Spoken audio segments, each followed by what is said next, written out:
अमित शाह की कहानी जीत से शुरू नहीं होती। ये कहानी उस दिन से शुरू होती है जब उनके विरोधियों ने मान लिया था कि अब उनका खेल खत्म हो चुका है। जेल हो चुकी थी, गुजरात से बाहर रहना पड़ा था, अपने ही राज्य में कदम रखने पर रोक लग गई थी और राजनीति के गलियारों में एक बात धीरे धीरे फैल रही थी। अमित शाह खत्म हो गए, लेकिन कुछ लोगों को खत्म समझना भारतीय राजनीति की सबसे बड़ी गलतियों में से एक हो सकता है, क्योंकि वही आदमी जिसे कभी गुजरात से बाहर रहना पड़ा था, कुछ साल बाद उत्तर प्रदेश की 80 सीटों का हिसाब बदल देता है।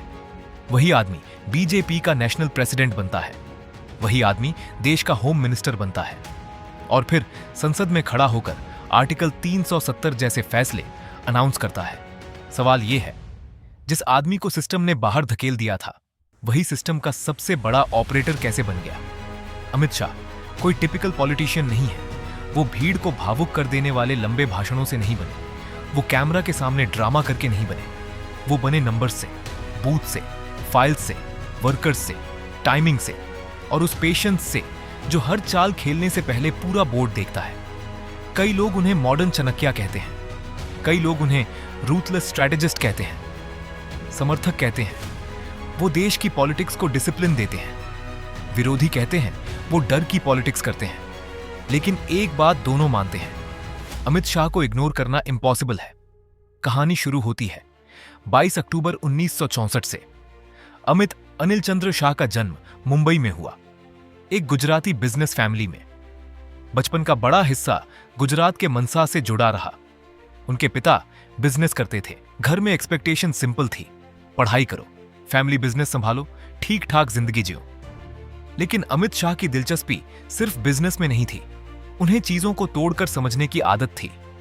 किसी सिस्टम में पावर कहां है, कौन किसे इन्फ्लुएंस करता है, कौन सा छोटा आदमी बड़े रिजल्ट को बदल सकता है। कहा जाता है कि छोटी उम्र में ही वह इलेक्शन पोस्टर्स चिपकाने जैसे कामों में लग गए थे। यह बात सुनने में छोटी लगती है, तो वह सिर्फ पोस्टर नहीं चिपकाता, वह लोगों की गलियां पहचानता है। किस घर में कौन रहता है, कौन किससे नाराज है, कौन सिर्फ बोलता है और कौन सच में वोट निकालता है। यहीं से अमित शाह ने पॉलिटिक्स को भाषण नहीं, ग्राउंड मैप की तरह देखना शुरू किया। अहमदाबाद में पढ़ाई के दौरान उन्होंने बायोकेमिस्ट्री पढ़ी। साइंस का स्टूडेंट था और शायद यही चीज उनके पॉलिटिकल माइंड में भी दिखती है। वो पॉलिटिक्स को इमोशन की तरह नहीं, फॉर्मूला की तरह पढ़ते हैं, कब साइलेंट रहना है और कब पूरी चाल पलट देनी है। कॉलेज के द्वार में आरएसएस और एबीवीपी से उनका कनेक्शन मजबूत हुआ। यहीं संगठन की ट्रेनिंग मिली और संगठन की ट्रेनिंग ने उन्हें एक चीज सिखाई, पॉलिटिक्स में सबसे इंपॉर्टेंट आदमी हमेशा स्टेज पर नहीं होता। कई बार सबसे इंपॉर्टेंट आदमी वह होता है जो स्टेज के पीछे चेयर्स लगा रहा होता है, बूथ लिस्ट देख रहा होता है और रात में चुपचाप अगले दिन का प्लान बना रहा होता है। अमित शाह इसी दुनिया के आदमी थे। फिर उनकी मुलाकात नरेंद्र मोदी से हुई। यह मुलाकात बाद में भारतीय राजनीति की सबसे पावरफुल पॉलिटिकल पार्टनरशिप में बदलने वाली थी। मोदी फेस बने, शाह मशीन बने। मोदी जनता से बात करते थे, शाह जमीन का हिसाब रखते थे। मोदी नैरेटिव बनाते थे, शाह उस नैरेटिव को बूथ तक पहुंचाते थे। और पॉलिटिक्स में नैरेटिव तभी जीतता है जब वह बूथ तक पहुंच जाए। यही मोदी शाह केमिस्ट्री की असली ताकत थी। बहुत लोग इसे दोस्ती कहते हैं, लेकिन यह सिर्फ दोस्ती नहीं थी, यह डिवीजन ऑफ पावर था। एक आदमी जनता के सामने विजन रखता था, दूसरा आदमी उस विजन को इलेक्शन रिजल्ट में बदलने का मैकेनिज्म बनाता था। गुजरात में अमित शाह का राइज धीरे धीरे हुआ। उन्होंने सिर्फ बड़े मंच नहीं पकड़े, उन्होंने छोटे इंस्टीट्यूशंस पकड़े, कोऑपरेटिव बैंक्स, लोकल बॉडीज, संगठन, local workers, booth level networks. जहां बड़े नेता कैमरों देखते थे, शाह वोटर लिस्ट देखते थे। जहां दूसरे लोग रैलीज गिनते थे, शाह पोलिंग बूथ गिनते थे। जहां नेता स्पीचेस में जीत खोजते थे, शाह बूथ एजेंट्स में जीत खोजते थे। यही उनकी असली पहचान बनी। फिर आया 2010, अमित शाह की जिंदगी का सबसे dark chapter. Sohrabuddin Sheikh case में उन पर गंभीर आरोप लगे। वह गिरफ्तार हुए, जेल गए। बाद में उन्हें गुजरात से बाहर रहने को कहा गया। एक पॉलिटिशियन के लिए यह सिर्फ लीगल क्राइसिस नहीं होता, यह आइडेंटिटी क्राइसिस होता है। जिस राज्य में आपने अपना पूरा नेटवर्क बनाया, उसी राज्य से बाहर, जिस जमीन को आपने पढ़ा, उसी जमीन पर कदम नहीं रख सकते। विरोधियों ने कहा, अमित शाह खत्म। कई लोग दूर हो गए, लेकिन यहीं से कहानी पलटी, क्योंकि कुछ लोग पावर में रहते हुए मजबूत लगते हैं और कुछ लोग पावर छिनने के बाद असली बनते हैं। अमित शाह ने उस समय को सिर्फ पनिशमेंट की तरह नहीं लिया, उन्होंने उसे वेटिंग रूम बनाया। वह बाहर थे, लेकिन देख रहे थे, इंडिया का पॉलिटिकल मैप पढ़ रहे थे। और शायद उसी समय उन्हें यह साफ दिख गया था कि अगर दिल्ली चाहिए तो उत्तर प्रदेश चाहिए, क्योंकि उत्तर प्रदेश सिर्फ एक राज्य नहीं है। उत्तर प्रदेश इंडियन पॉलिटिक्स का दरवाजा है। जिसने यूपी समझ लिया, उसने दिल्ली का रास्ता समझ लिया। 2013 में जब अमित शाह को उत्तर प्रदेश का इंचार्ज बनाया गया, तो बहुत लोगों ने मजाक उड़ाया।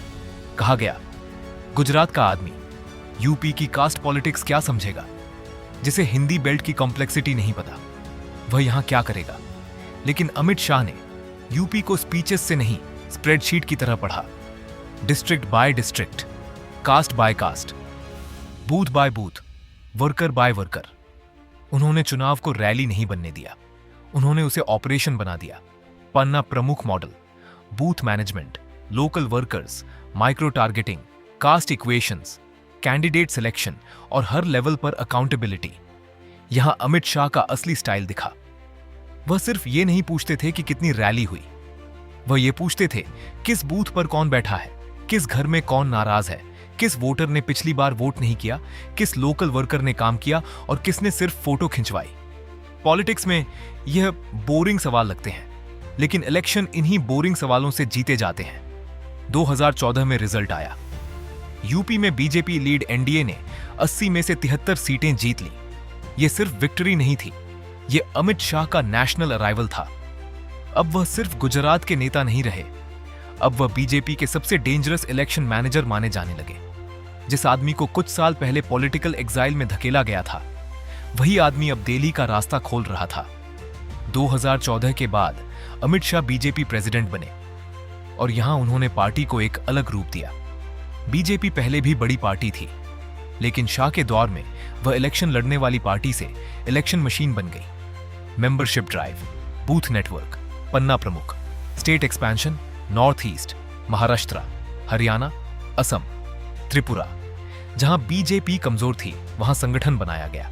जहां संगठन था, वहां उसे प्रोफेशनल बनाया गया। जहां वर्कर था, वहां उसे टारगेट दिया गया। जहां टारगेट था, वहां अकाउंटेबिलिटी रखी गई।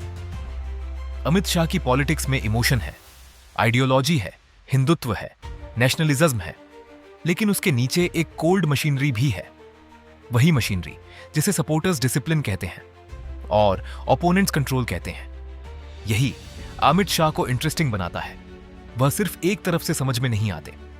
अगर आप सपोर्टर से पूछेंगे तो वह कहेगा, शाह ने बीजेपी को दुनिया की सबसे बड़ी पार्टी बनाया। अगर क्रिटिक से पूछेंगे तो वह कहेगा, शाह ने पॉलिटिक्स को बहुत एग्रेसिव बना दिया। सपोर्टर कहेगा, डिसिसिव लीडर।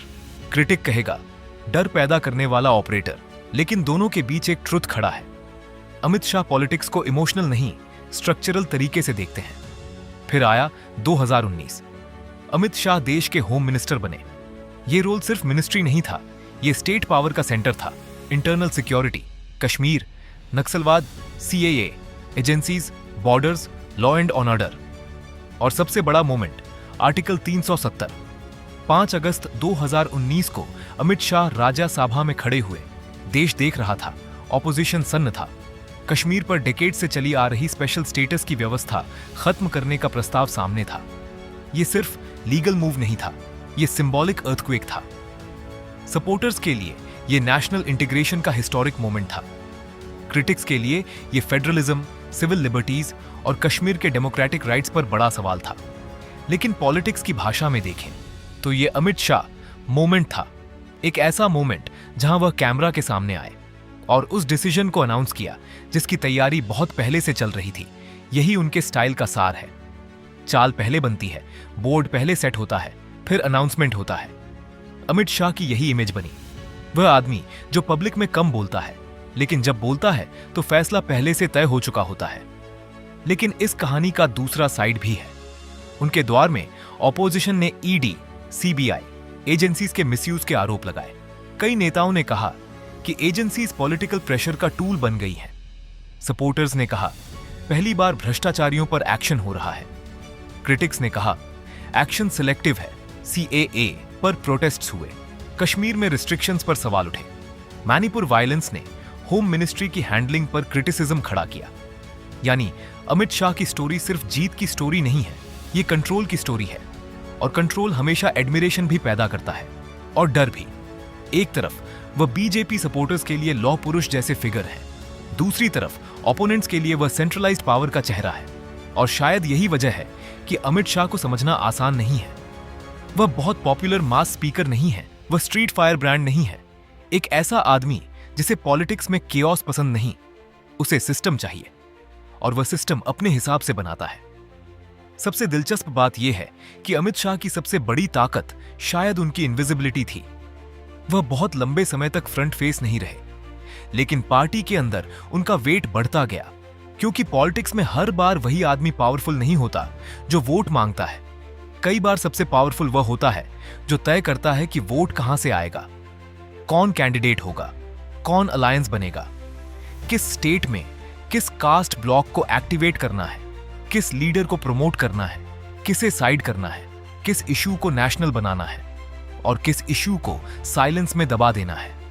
यह सब अमित शाह की पॉलिटिक्स का हिस्सा है। इसलिए उन्हें सिर्फ होम मिनिस्टर कहना कम है।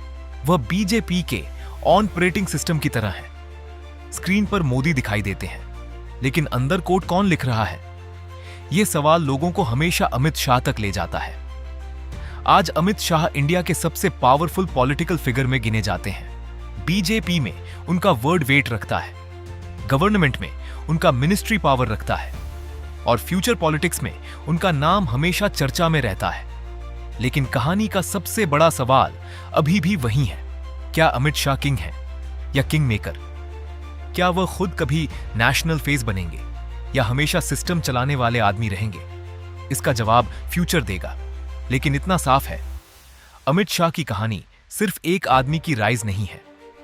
यह कहानी है उस आदमी की जिसने पॉलिटिक्स को भावनाओं के साथ साथ नंबर्स का खेल बनाया, जिसने बूथ को बैटलफील्ड बनाया, जिसने ऑर्गेनाइजेशन को वेपन बनाया, जिसने हार, जेल, एग्जाइल और अपमान को कमबैक का रॉ मटेरियल बना दिया, और जिसने यह साबित किया कि पॉलिटिक्स में कभी कभी सबसे डेंजरस आदमी वह नहीं होता जो सबसे ज्यादा बोलता है। सबसे डेंजरस आदमी वो होता है जो चुपचाप बैठकर पूरा खेल बदल देता है। जिसे गुजरात से बाहर किया गया था, वही आदमी दिल्ली के अंदर पावर का सबसे बड़ा ऑपरेटर बन गया। और यही अमित शाह की कहानी है। या तो आप उन्हें पसंद करेंगे या आप उनसे असहमत होंगे, लेकिन इंडियन पॉलिटिक्स में एक बात तय है, अमित शाह को इग्नोर करना अब पॉसिबल नहीं है।